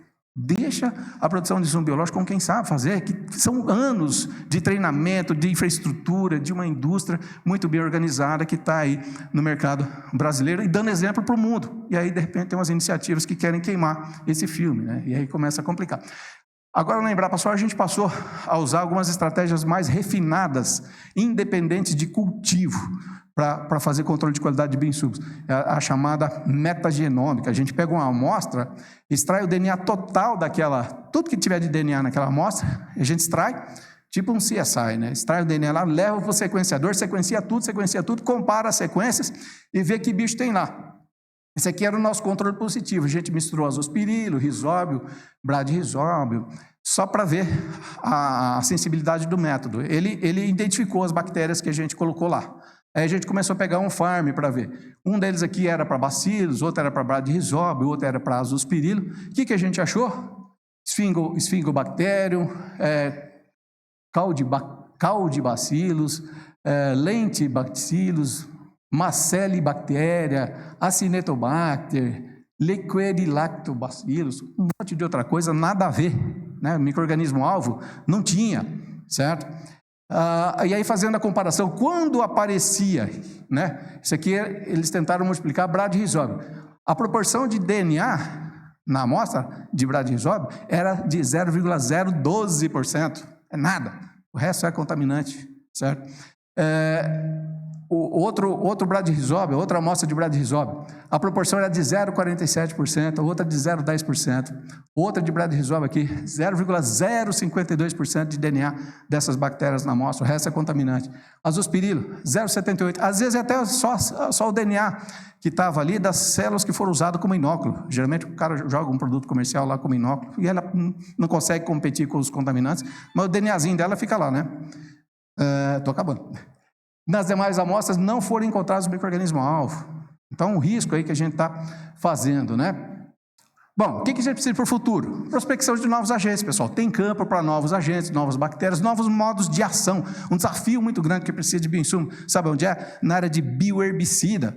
Tem muito biofungicida, bionematicida, bioinseticida, mas não tem bioherbicida. Está aí um campo grande aí para pesquisa, novas áreas, trabalhar com bioherbicidas, tá certo? Que é o caso aqui de eventos pouco explorados. Já tem vindo aí alguns produtos para controle de manchas foliares, né? Tem vindo aí no mercado, está começando a aparecer, mas ainda falta muita pouca coisa dos bioherbicidas. Avançar no conhecimento das especificidades das cepas e dos seus alvos, né? Uma determinada espécie, ela pode ter vários mecanismos de ação dependendo da cepa. E a cepa que serve para uma coisa não serve para outra da mesma espécie. Então, precisa refinar bem isso aí para maximizar a produção desses insumos com a maior eficiência possível, onde ele é mais afim, né? Ampliar parcerias público-privadas, trabalhar na universidade, em institutos de pesquisa, Embrapa, IDE, né? com as empresas, né? No desenvolvimento aí das parcerias. Muitas vezes as empresas... bom, vamos passar... só para falar, né? Produção on-farm, né? Precisa ter avanço no controle de qualidade, pessoal, e na segurança do processo de produção. Não dá para produzir nesses sistemas abertos, mas para produzir da forma como tem que produzir, será que vale a pena economicamente para o produtor, né, dedicar a atenção a uma atividade que não é a sua especialidade e tentar fazer um produto ali que... O objetivo do produtor é produzir soja, produzir milho, produzir leite, produzir carne, né? E não produzir um insumo biológico. Deixa isso para a indústria, eles fazem muito bem, né? Capacitação de serviço de assistência técnica, né, para orientar melhor no uso. Isso também a gente tem feito um trabalho bastante intenso com o IDR Paraná, temos trabalhado muito com o pessoal da Emater, no caso da coinoculação, manejo integrado de pragas, doenças, uso de biológicos. Bom, e assim vai. Uma coisa que vai nortear muito é a questão da exigência do consumidor. O consumidor está ficando cada vez mais exigente, tá? A questão ali de produtos ecologicamente mais sustentáveis, com menos pegada de carbono. Então, essa é uma demanda que vem cada vez mais no mercado, né? E cuidar do ambiente favorece o insumo biológico, né? Isso aqui, se a gente continuar no tradicionalzão lá, soja, trigo, ou soja, milho, a gente cria um ambiente como esse, né? Um ambiente pouco favorável ao desenvolvimento microbiano. Nós precisamos trazer o mínimo de diversificação possível no nosso sistema de produção. Quando a gente traz uma braquiária, por exemplo, no sistema, né, ela melhora em muito a condição biológica do solo, inclusive para o estabelecimento dos bioinsumos. A minha colega Ieda Mendes, lá que desenvolveu, trabalhou no método de análise do solo chamado BioAS, né, da bioanálise do solo, ela fala o seguinte: a sua melhor biofábrica é um solo saudável. Por quê? Não só aqueles micro-organismos que a gente isola, que a gente faz insumo biológico com eles são importantes, mas são importantes também aqueles que estão naturalmente no solo. E 99% deles não crescem em meio artificial e a gente não conhece.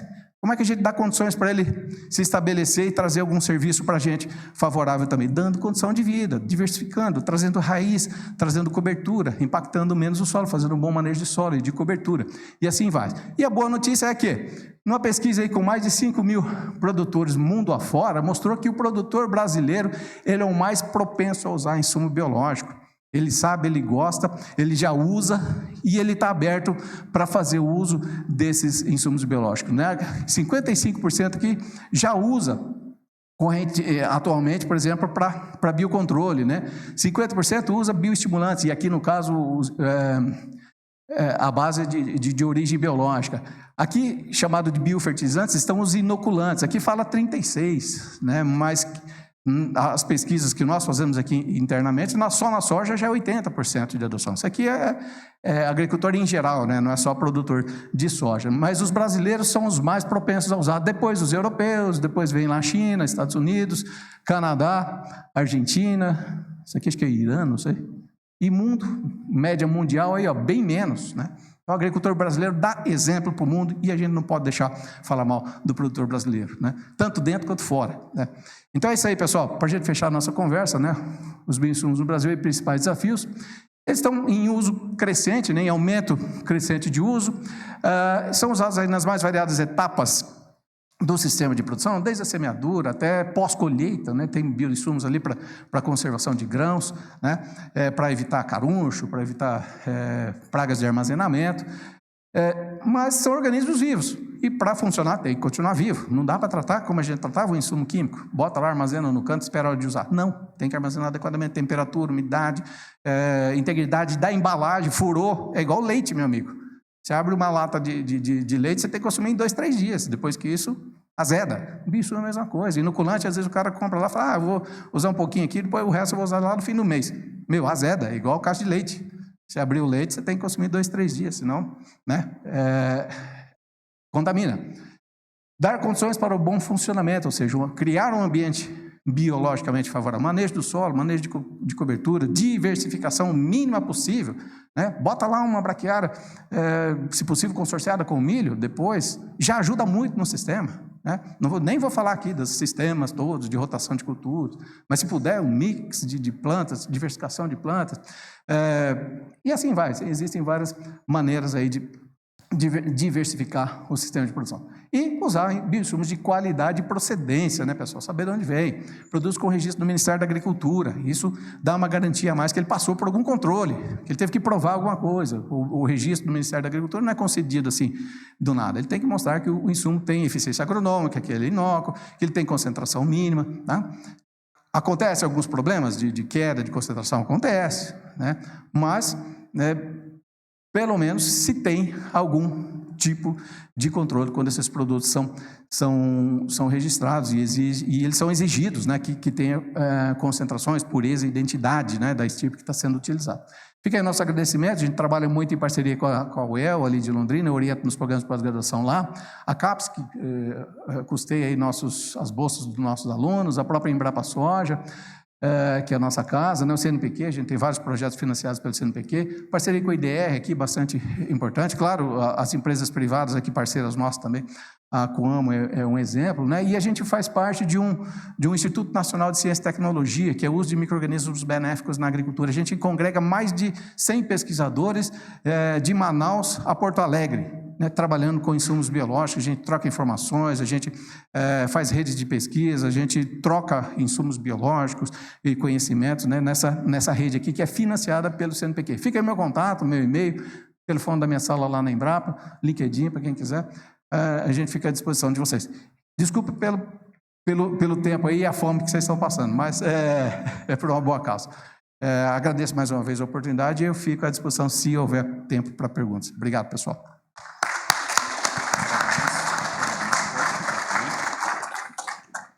Bom, pessoal, abrimos espaço agora para as perguntas. Informamos que as perguntas têm que ser feitas no microfone, porque o evento está sendo gravado.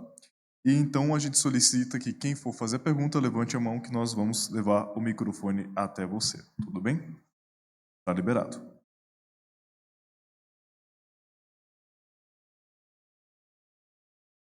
Acredito que não. É fome. Oh, fica à vontade, pode falar. Não, acho que é fome. Acho que o pessoal está com fome. Então, pessoal, finalizamos nesse momento a abertura oficial do terceiro Bioinsumos, Potencial e Desafios. Destacamos que esse evento conta com o patrocínio do Conselho Federal de Engenharia e Agronomia, CONFEA. Contamos também com o apoio das seguintes instituições: Conselho Regional de Engenharia e Agronomia do Paraná, CREA-PR, Caixa de Assistência dos Profissionais do CREA, Mútua Paraná, Coopert, Superbac. A todos os nossos apoiadores e patrocinadores, nossos agradecimentos, e convidamos a todos para o coquetel de abertura do terceiro Bioinsumos, que será servido no hall desse anfiteatro.